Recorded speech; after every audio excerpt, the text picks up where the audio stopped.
You have taken 100 of these tests and never once questioned what they were actually measuring. This week, you stared at a picture, shapes rotating, a missing piece, and for 3 full seconds, your mind went blank before the answer arrived. I'll show you exactly why 91% fail this kind of test, and why that number means almost nothing about you. Alfred Binet never wanted to measure genius. He was a rumpled Parisian psychologist in 1904, tasked with one modest problem: which children in French schools needed extra help. He sat across from kids in cramped classrooms, watching them fidget, sweat, second-guess themselves. He noticed something that unsettled him. The children who struggled were not less intelligent. They solved problems differently, slower sometimes, sideways often.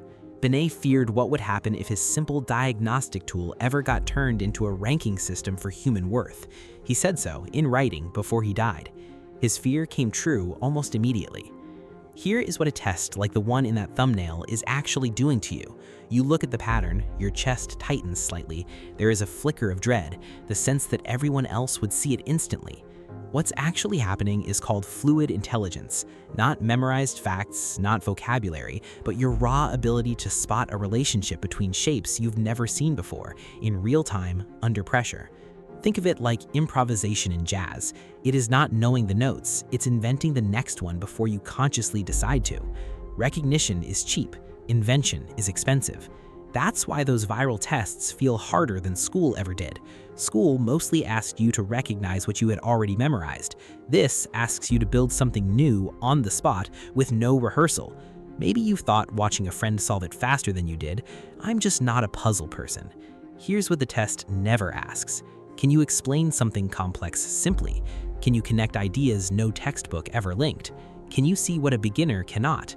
That's a different kind of intelligence. It's called crystallized intelligence, and unlike the fast pattern spotting on that thumbnail, it keeps growing stronger the longer you live.